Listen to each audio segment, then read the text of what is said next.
참 의구심이 드는 그런 내용입니다. 하나님의 진노가 하늘로부터 나타난다라고 하는 것은 분명하고, 또 하나님의 진노는 무조건 하늘로부터 나타나는가? 하나님의 진노가 사람들 사이에서 폭발적으로 일어나는 어떤 이 전염병과 같은 하늘로부터 말미암지 않는 진노도 얼마든지 있을 것 같고, 굳이 하늘로부터라고 하는 그 말로 땅에서의 이런 이 하나님의 심판을 배제할 필요가 있을까? 그냥 하나님의 심판이 나타난다 그러면 훨씬 더 크고 포괄적일 것 같으니까. 그런데 제한한다는 거죠. 하늘로부터라고 하는 출처가 이 땅에서는 사람에 의해서 하나님의 진노를 빙자할 수가 있으니까, 사람이 조작해 놓고 이것은 하나님의 심판이다라고 말할 수 있으니까 아예 그렇지 못하도록, 하늘은 사람이 하늘에서부터 진노를 내릴 수는 없으니까, 그래서 이렇게 철저하게 하나님의 심판은 사람에 의해서 저질러지는 어떤 만행을 합리화하지 않는다는 거죠. 또 한 가지는 불의로 진리를 막는 사람들의 모든 경건하지 않음. 어떻게 불의가, 사람의 불의가 의롭지 못함이 진리를 막을 수 있는가? 이게 이제 아주 중요한 문제거든요. 사실은 진리는 불의와는 상관이 없어야 되거든. 불의의 방해를 받을 정도의 미약한 진리라면 진리일 수 없다는 생각이 우리 속에 일단 있습니다. 진리는 강력해야 하고, 진리는 절대적이어야 하고, 진리는 거침이 없어야 하고, 진리는 막힘이 없어야 하는데, 어떻게 불의로 진리를 막을 수가 있나? 이렇게 만약 이 진리가 불의 때문에 통제를 당한다면, 힘을 못 쓴다면 그게 어떻게 진리일 수 있겠나? 라고 하는 아주 기본적인 질문부터 해결해야 된다는 겁니다. 우리가 그래서 이게 불의라고 하는 말이 굉장히 커 보이잖아요. 불의니까 이 세상에 만연돼 있잖아요. 불의가 만연돼 있습니다. 정말 별 불의가 다 있거든요. 그런데 새롭게 번역한 한글 성경에 보면 불의한 일로 이렇게 이제 굉장히 디테일하게 불의한 일로 이렇게 해놨습니다. 진리라고 하면 불의 정도야 가볍게 우습게 아무것도 아닌 듯이 돌파하고 극복할 수 있어야 된다라고 하는 그 생각을 우리는 생각하면서, 어떻게 불의 때문에 위축받고 제한받고 영향받는 진리가 있을까 이렇게 했는데, 현실을 가만히 보면 얼마든지 불의 때문에 진리가 훼손되고 변질되고 파괴되고, 진리는 고사하고 진실한 것조차도 찾기 어려운 이 시대에 진리를 생각하라는 거죠. 진리를 생각해 보시라는 거죠. 불의한 일들은 성경에 처음부터 끝까지 다 기록되어 있습니다. 창세기부터 요한계시록까지 불의한 일들로 꽉 차 있습니다.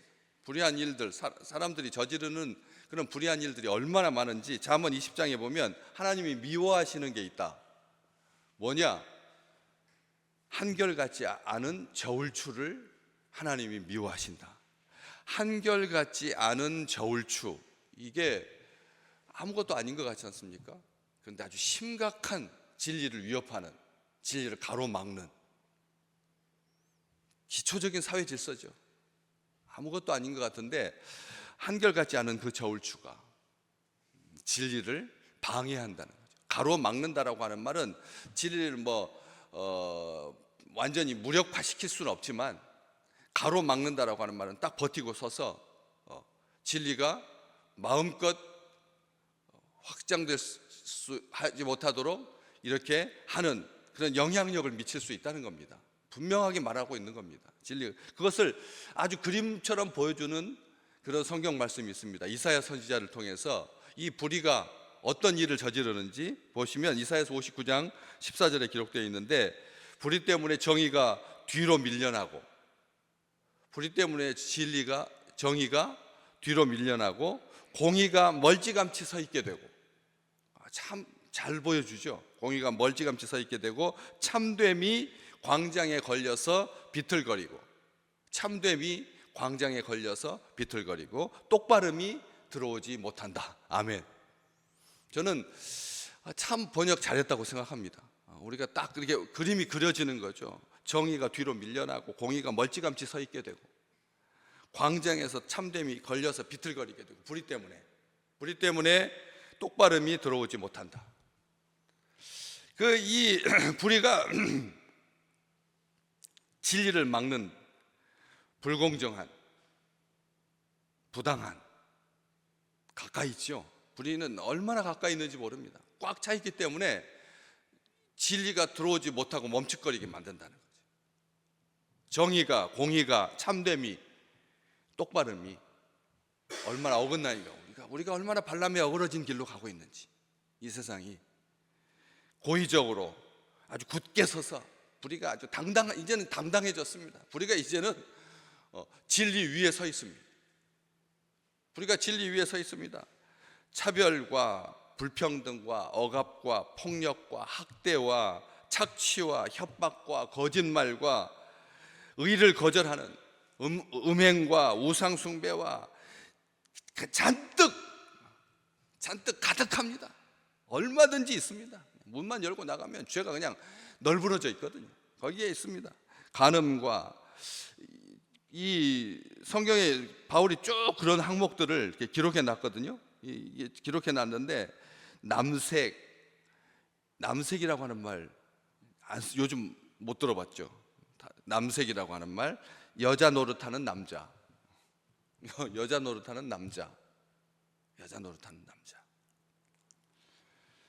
또 남자와 성관계를 하는 남자, 동성애라고 하는 그 말 자체가 그냥 아주 동성끼리의 어떤 숭고한 사랑,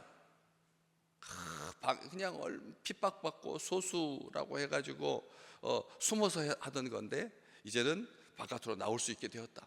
사회가 아주 개방적인 거다. 이게 선진 사회로 가는 거다. 인류 문화의 꽃이다. 소돔과 고모라에서의 그 동성애가 그렇게 탐욕 부리는 주정뱅이, 욕쟁이, 약탈하는 것, 욕을 많이 하는 것도 이게 불의한 일이라는 겁니다. 우리가 예쁘게 보잖아요. 노포에서 3대째 지금 칼국수를 끓여내는 그 할머니가 그냥 말은 거친데 속은 따뜻하다 해가지고 사람들이 자위하는 겁니다. 우리가 왜 그런 사람들한테 무시당한 걸까봐 굉장히 눈치 보거든요. 내가 저렇게 눈치를 보거든요. 그런데 그렇게 막 욕을 해가지고 사람들로 하여금 잔뜩 긴장하게 해놓고 음식을 아주 푸짐하게 내놔서 사람들로 하여금 아주 안심하게 하고, 이게 얼마나 선하지 못한 일인지를 잘 보여주는 겁니다. 욕쟁이 잘 번역했습니다. 주정뱅이, 주폭, 술 먹고 심신 미약 상태로 저지른 범죄이기 때문에 감형해 줘야 된다. 이게 말이 안 되는 거라는 거죠. 경건하지 않음으로 나타나니까 불이한 일들이 모여서 치명적인 거죠. 이 불경건, 이건 하나님을 모독하는, 하나님을 아주 만홀히 여기는 그런 분위기가 된다는 거죠. 거룩하지 못하게 된다는 거죠. 불경건, 거룩하지, 사람을 거룩하게 하지 못한, 다시 말하면 하나님께서 주신 사명대로 살지 못하게 만든다. 하나님의 목적을 이루지 못하게 한다는 거예요. 더 두려운 것은 고린도전서 6장에 기록된 것처럼 그 불의한 일들이 하나님의 나라를 유업으로 받지 못하게 만든다는 거죠. 하나님의 나라를 유업으로 받지 못하게 만든다라고 하는 것이죠. 모든 경건하지 않음이라고 되어 있습니다. 어떤 특별한 일만을 불경건이라고 말하지 말라는 거죠. 가만히 생각해 보십시오. 하나님 앞에 불경건이 뭡니까? 하나님 앞에 예배 안 드리는 겁니다. 그런 걸 어떤 특별한 대단한 엄청난 강력한 아주 마음 잡고 작심해서 저지르는 그런 것만 불경건이라고 하지 말라는 거죠. 모든이라고 하는 단어가 우리 속에 이미 와 있는 에덴 동산에 있었거든요. 가인과 아벨이 에덴 동산에 가인과 아벨이 함께 하나님과 함께 있었습니다. 하나님의 다스림 안에 있었습니다. 아담과 하와가. 그렇기 때문에 이 모든 경건하지 않음이라고 하는 말은 어떤 교회 안에서만 아니면 신앙적인 차원에서만으로 제한하지 않는다는 거죠. 일상적인 삶 가운데서 관계 속에서 버젓이 주인 행세를 하려고 한다는 겁니다. 주인 행세를 하려고. 민주주의도 하나님의 뜻이 아닙니다. 사실은 민주주의가 다수가 진리일 수 없습니다. 많다고 힘일 수 없습니다. 하나님이 주인이십니다. 하나님이 신본이지 민주주의가 아니라는 거죠. 신본주의입니다. 우리 삶 속에서 하나님께서 경건한 자를 택하십니다. 경건한 자를. 불경건이라고 하는 것과 딱 대비되는 거죠. 경건한 사람을 택한다. 그런데 시편 4편 3절에서 다윗이 고백하죠. 하나님께서 왜 경건한 사람을 택하실까? 앞에 분명히 수식어가 있습니다. 자기를 위하여, 하나님을 위하여 경건한 자를 택하신다. 그리고 그에게 복을 주십니다. 어떤 복입니까? 그가 하나님을 부를 때, 여호와를 부를 때 들으신다고 말씀해 주십니다. 아멘. 오늘 우리가 사소한 불의로 진리를 회방할 수 있습니다. 세상이 그걸 보여줍니다. 사소한 불의가 진리를 얼마나 훼손할 수 있는지. 어제도 말씀 나눴지만 이단들이 이단 끝이 약간 다른 겁니다. 틀린 게 아닙니다. 끝이 다릅니다. 그 다른 것이 기독교를 이렇게 궁지로 몰아넣었는데 안 그렇습니까? 코로나 시대를 지나면서 신천지가 어떻게 했는데요? 얼마나 정교하게 사람들, 젊은이들 얼마나 심대하게 영향을 미쳤으면 대부분이 다 청년, 교회는 기존 교회들은 청년들이 안 보이는데 이단에는 청년들로 넘쳐나거든. 얼마나 정교하게 그들의 영혼을 노략질했는지 우리가 잘 기억하거든. 이단이 살짝 끝만 다른 것이 겉으로 보기에는 똑같은, 아니면 겉으로 보기에는 교회보다 더 교회다운, 그렇지 않습니까? 막 뜨겁게 찬양하고 막 열정으로 가득하고 봉사도 많이 하고 헌신하고 수고하고 아무것도 다르지 않은데 훨씬 더 커 보이는데 끝만 다른.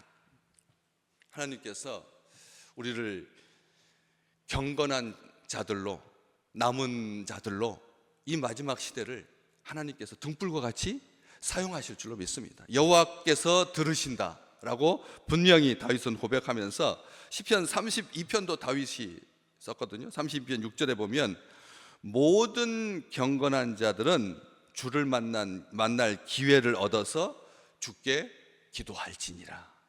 주를 만날 기회라고 하는 말은 기회가 되는 대로 해.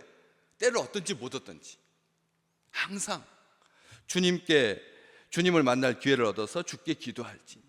우리가 이렇게 주님을 만날 기회를 새벽마다 하나님께서 주시고, 수요일 영상으로도 주시고, 인터넷 매체를 통해서도 주시고, 금요일 날 월정 기도를 통해서 주시고, 저녁 기도회를 통해서 주시고, 주일 예배를 통해서, 찬양과 경배를 통해서 주시고, 항상 하나님을 만날 기회를 주시고, 그 기회를 통해서 하나님께 기도할지니라. 뒷말이 저는 더 감격스럽더라고요. 홍수가 범람할지라도 그에게 미치지 못하리이다. 아멘. 홍수가 범람할지라도 그에게 미치지 못하리. 어저께 뉴스 보셨잖아요. 2년 전에 반 지하에 물이 차가지고 일가족 3명이 못 나온 그 집, 지금까지도 집이 안 나가가지고, 그런데 알고 봤더니 서울 시내에 그런 가구가 생각보다 7천 가구가 그렇게 정확하게 조사했는데도 표본만 딱 끄집어내가지고 반지하가 이 정도 될 거다 했는데 그 사이에 더 많이 발견된 거죠. 40만 가구, 40만 가구, 전체 이 서울 지역의 40만 가구가 반지하에서 그렇게 살아가고 있는 거죠. 올라올 수 못합니다. 1층으로도 올라올 수 없습니다. 반지하에서 반지하로 이동하는 겁니다. 계속 그렇게 살아가는 그런 인생. 홍수가 범람할지라도, 홍수가 몰아쳐서 우리가 그런 사람들을 구하기 위해서 이제는 주거시설로 반지하는 못 쓰게 돼요. 법을 만들어서 앞으로 신축되는 모든 건물에 반지하가 없어지도록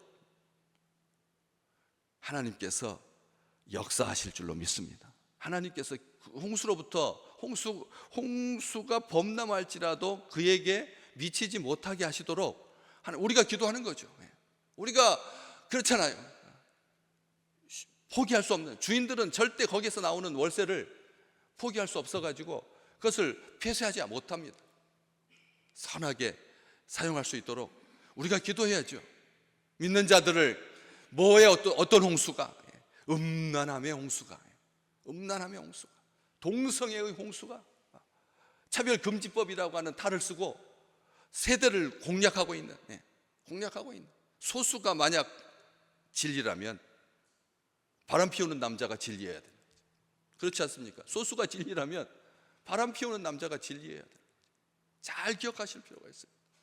우리가 오늘 주를 만날 기회를 얻어서 하나님께 기도하는 것, 이것은 경건한 자를 택하시고 부르신 하나님을 위하여 우리는 선택된 하나님께서 사랑하시는 아름다운 식구들임을 기억하시면서 한 주간 동안 수고 많이 하셔서 하나님 앞에 기도할 때마다 하나도 땅에 떨어지지 아니하고 하늘까지 상달되고 온 땅에 미치고 하늘로부터 오는 진리를, 하늘로부터 오는 심판을, 하나님의 의와 하나님의 심판 둘 다를 믿는, 그래서 경건한 두려움을 가지고 하나님 앞에 기도하는 우리 식구들 되시기를 주의 이름으로 축복합니다.